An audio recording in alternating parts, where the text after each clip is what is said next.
This week in the League of Legends, we have patch 6.5, which features the new club system, some clubs to your favorite characters, and of course, a clubbing of the amount of XP it takes to hit level 30. All this and more on the Spastic Gaming web shop. This is Water Elemental. And this is Axis, and we are here today to talk about a patch that just came out for everyone's enjoyment for the League of Legends, everyone's favorite mobile style battle game. We've been actually sitting on this one for a while, so we've actually seen these changes after the fact. So that's kind of. I'm very pleased with this patch, actually, and I'm looking forward to some of the changes that are going to complement this in the upcoming patch on the PvE. But we're going to stick on 6.5 for now, and we'll run right on through it. First up, like you said, clubs. This is the guild/social system that they have added to the game for players to have up to 49 fellow players in one group with a special chat, as well as a club icon that appears while you're playing. Now, you haven't joined a club yet, have you? I have not. I haven't joined a club yet, have I? No, I have not. So what you're saying is, we should go to the forums and find separate clubs to join. Why do that when we can create our own Spastic Gaming Club? Subject to name change applies due to censorship in certain areas with the word spaz. Anyways, yes, we're going to have our own club for the show. We're going to use it for our own personal benefit, as well as you will be welcome to join. I'm not sure on the settings for clubs. If there is a recruitment, we haven't made the club yet. We're recording this patch day, so keep an eye out. Description down below when it's actually created. So indubitably, we'll plug that at the end of every episode now. That's right. Yeah, that's right. Join our club. So right now it has no impact on gameplay. It is all visual. But there's probably going to be icons in the future that your clubs can unlock to display settings. So, but let's jump into the champion changes that are coming in this patch. A couple of bug fixes for Azir. The only major change to him was with Arise. The ICD on its use with turrets has actually been implemented properly, so it no longer trips out sometimes. Gnar's base damage went up from 48 to 51, and will now accurately depict the bonus range that he gets from his passive when you mouse over the tooltip. Hecarim had a slight change to Devastating Charge. The bonus move speed is now multiplicative instead of additive. The knockback distance is 250 to 450 based on the distance that you've traveled rather than a flat amount. And it will now display the level of knockback on the speed in relation to the buff, basically showing up on your bar.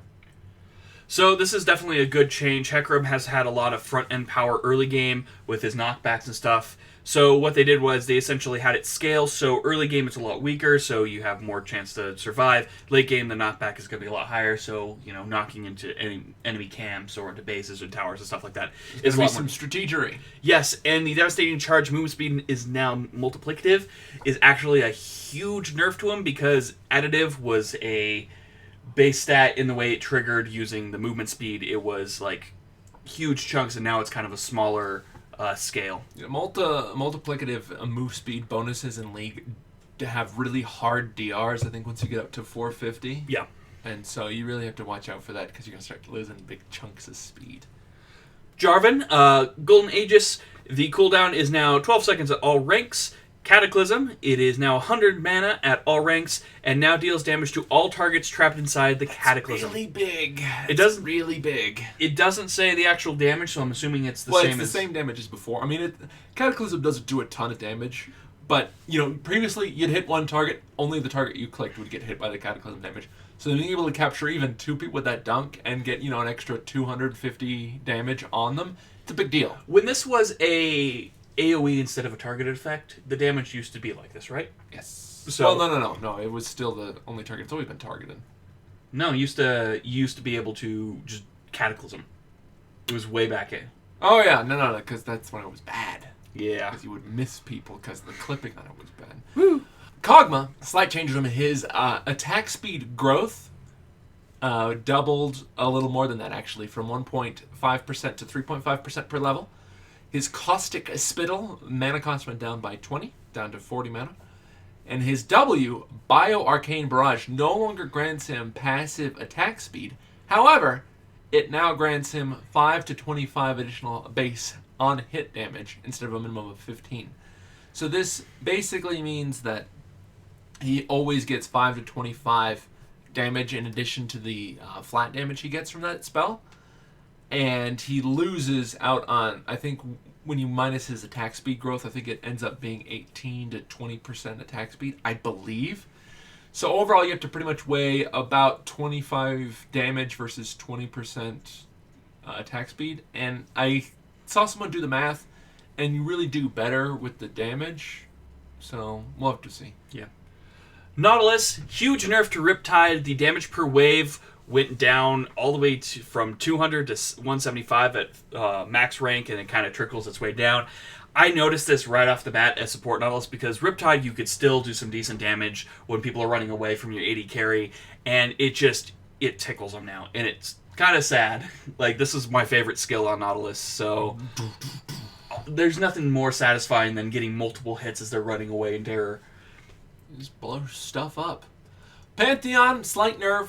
The total damage to champions on Heartseeker Strike has gone down a little bit.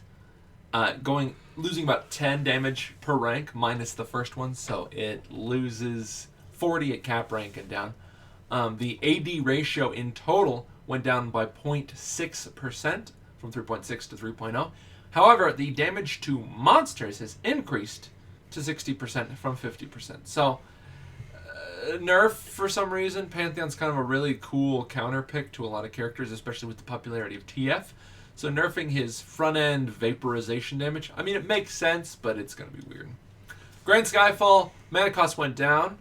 The mana cost no longer refunds when it's canceled, however, and the cooldown when canceled is not 10 seconds anymore, it's 30 seconds, which I think is a little silly. Yeah, it's a little too much. Renekton, Slice and Dice. Slice now generates Fury instead of only Dice generating Fury, and Fury generated on minions is now 2. So, a little less Fury generated, but it can happen more frequently. And Dominus, his ultimate, the bonus health has increased from 200, 400, 800 to 250, 500, and then 750. So late game, later ranks, it is less health, but early game, he has a significant chunk. I think that's really good, especially with the Slice and Dice change, because he gets the Fury on the front end rather than the back end of the ability, which basically accounts to making Renekton a little bit better in the early game. He gets more health, he gets more Fury. Renekton's sort of one of those picks that people still think is really good when he's not really that strong anymore. He really needs a lot of help to get going. So I think this is good. It's going to help get Renekton back on the path of just being an absolute prick. Yeah. Shen, his ultimate, increased the visibility of Shen's shield when channeling, and targeted ally screen is now colored tinted during Last Stand, or United We Stand. This is a good change because a lot of people might be in combat and they don't notice the shield on the character. The shield is a very light purple, and if you're taking a lot of damage, sometimes that shield is gone in a half second. So. And definitely that large screen visibility is great. I know they've used it in a lot of offensive abilities, so a defensive ability, having that tint is great. You're going to get that tint on, you're going to think you're questing in Wrath of the Lich King. Or, like Nocturne coming after you. Something like or the Lich King coming after you with Nocturne's ults. Oh, yeah. Oh, God. Arthas! And just Tyrion, flying at you. Ooh. Jawani is getting a slight change. I love Jawani, but she's really bad right now, obviously. The W attack timer reset is now a little bit snappier, so you can really use that. I mean, Jawani doesn't build AD in the first place, so having a better attack timer reset on her flail, I think, is a good thing, and they've done this.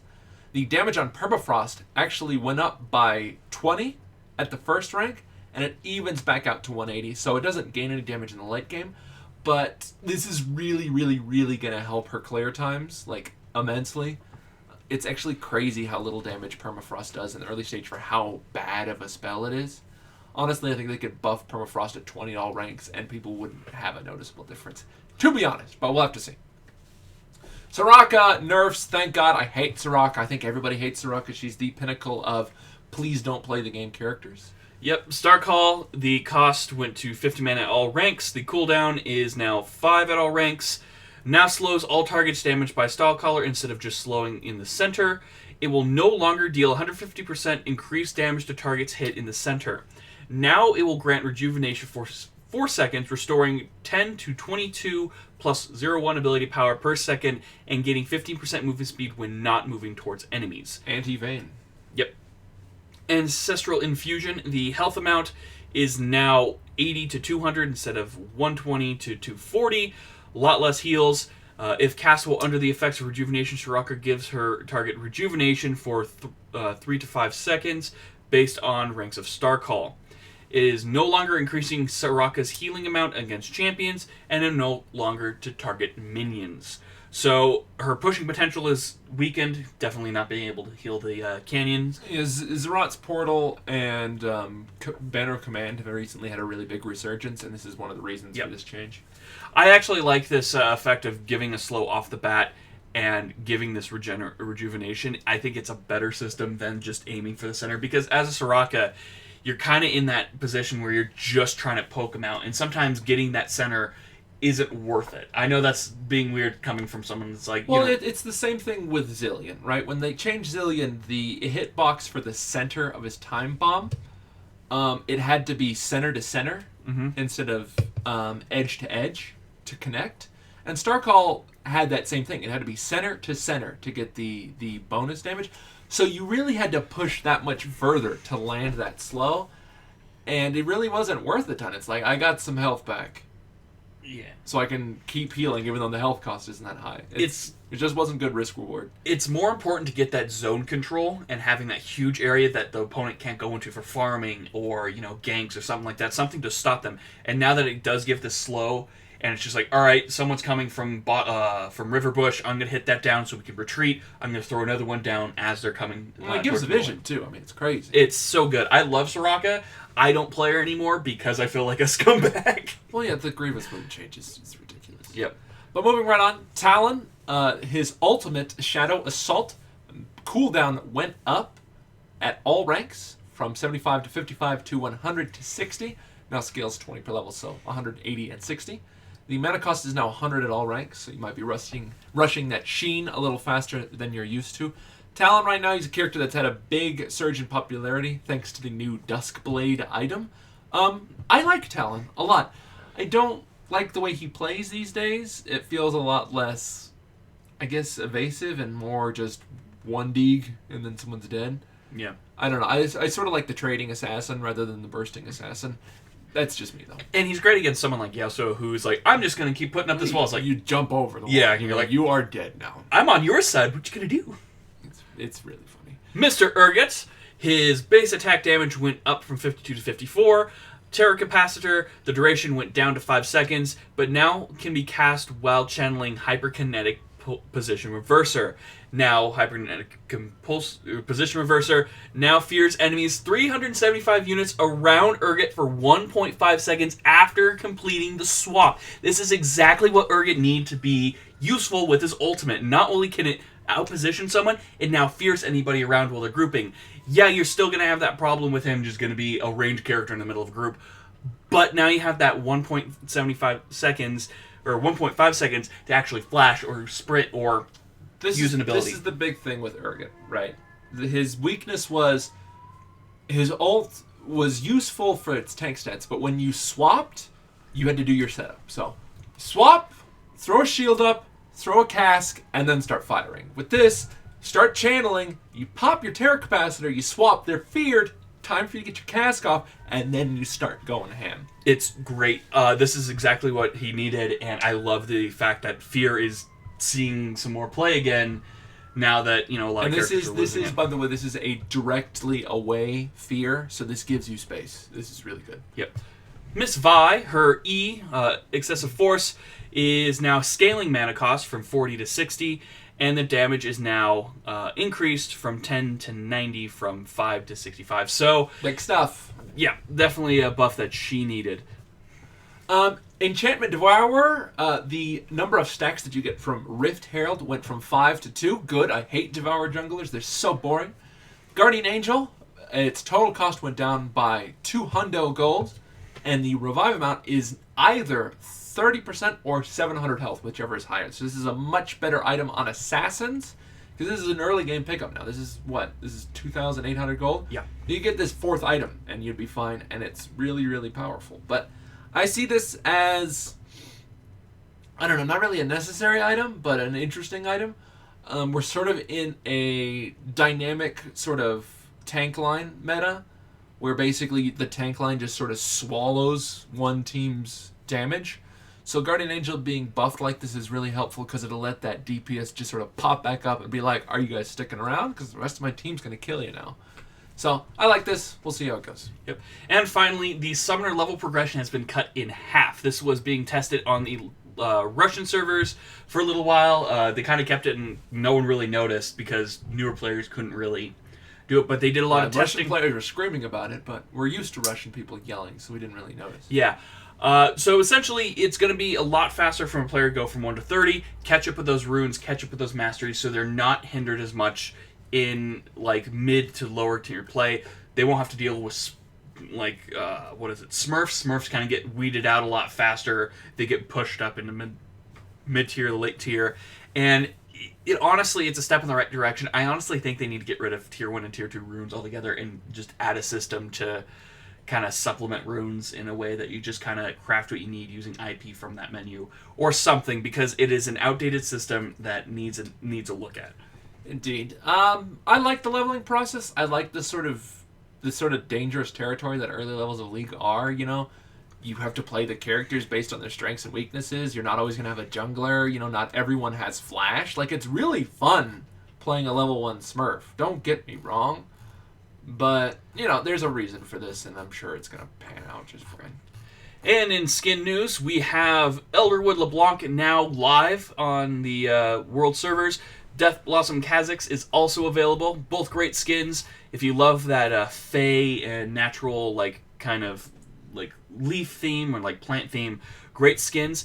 Hextech Annie has been added to the game. She is not currently available due to the fact that she will be with the Hextech crafting system. So if you see anyone with this skin, report them. We also have a new Hextech Ward. I believe that this is also going to be through the crafting system. Cho'Gath got his icons updated, and we will be seeing stuff for the Look to the Stars Shen event. Aryan Soul. I'm sorry, I totally forgot who he was for a second. Wow. Like, I'm just like, oh yeah, we've been making fun of him so long. Aurelian Soul. That's the guy you're thinking of. Yeah. So if you're looking for information on Aurelian Soul, the new event for April Fools, or any of the other current events and updates, go check out our main video, and it will be up about the same time this one goes out. So, then Axis Elemental. And Water 48 game.